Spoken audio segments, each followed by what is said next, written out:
Alright pals, what's happening? I'm doing a basic how-to on tanking as a paladin slash gladiator in Final Fantasy XIV. Right, this first pull is a little bit easier than what I decided to make it for myself. I decided to pull both packs of bats. Your best friend at this level is Flash, Taunt, don't even get that yet. Check this book out by the way for your colour, for your coral.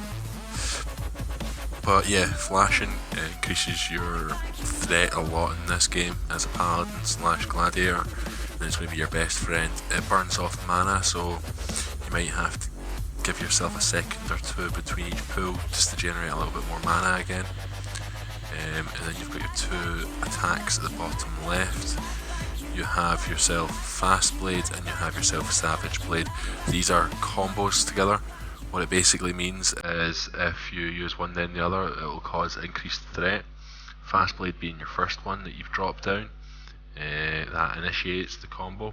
It delivers an attack with a potency of 150, and Savage Blade after it. It's got an additional effect of increased enmity, and the combo potency is an added 200.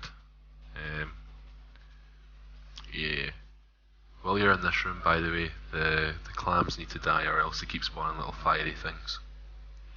But yeah, you just want to basically keep flashing and taking down all the ads as they come along.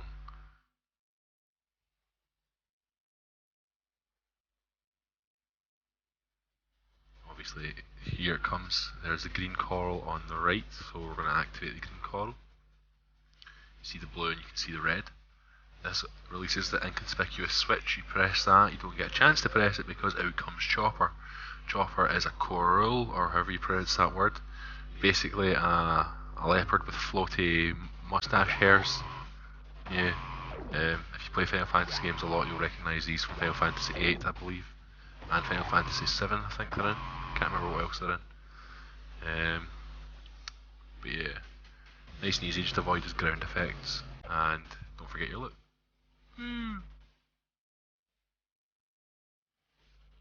There's only one pack between that boss and the next one. Don't forget to line your combos up. That increases your threat.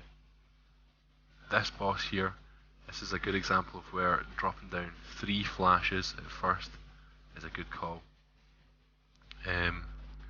Because the other ads, the 2 ads at the sides that have to die first, will generally have enough health for a low level tank that by the time you've killed both of them, Captain Jack Sparrow there will bugger off and try to attack your healer. So just drop 3 flashes. Generally dropping 2 flashes though is enough per pack. This guy just likes to bugger off halfway to health, collect your loot and then continue onwards. Again, another wee pack I decided to make a little bit more difficult for myself.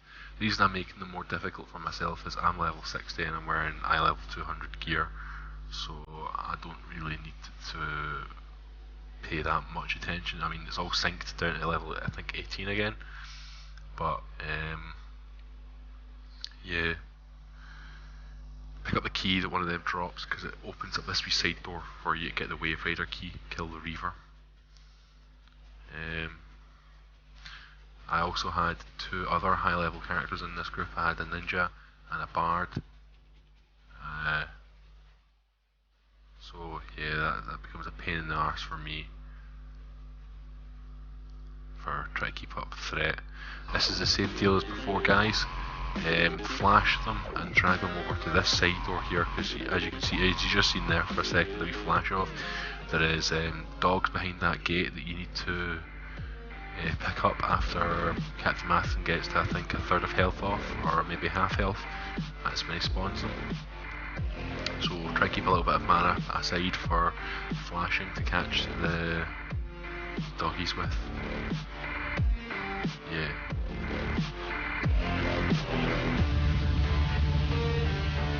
There they come. There we go.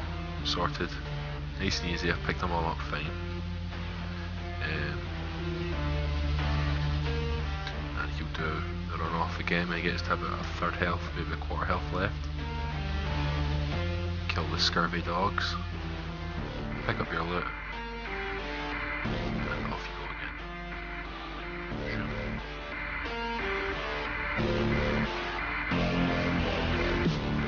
Now on the left hand side you can see here I have all the names of the enemies I'm attacking. If it's a red triangle it means you've got threat. If it's an orange circle that means someone else is threat but you're very close to having threat. If it's a yellow triangle that means you're about middle level threat, and if it's green it means you've got very low threat. So as a tank you're going to want the more deeper red colours to be the ones you're seeing. Now this is an interesting little fight for the first dungeon. It's not just, oh look at that stupid error, it's not just tank and spank like you'd expect for the first dungeon. There's a wee sort of miniature tactic to it which gets you into doing dungeons with tactics. There is however two tactics you can use in this fight. You can either brute force it or you can right click on the puddles on the 4 puddles which arrange themselves in a square around in the field. When they start to bubble ominously like that, that means you have to go and right click the ones that are bubbling. Avoid the boss's ground effects as you just seen, and burn them away. If any adds do spawn, use your shield lob for it. Don't forget, if you're running low on mana, you can use Riot Blade after using Fast Blade because that will replenish some mana for you, usually at this level enough to cast a flash.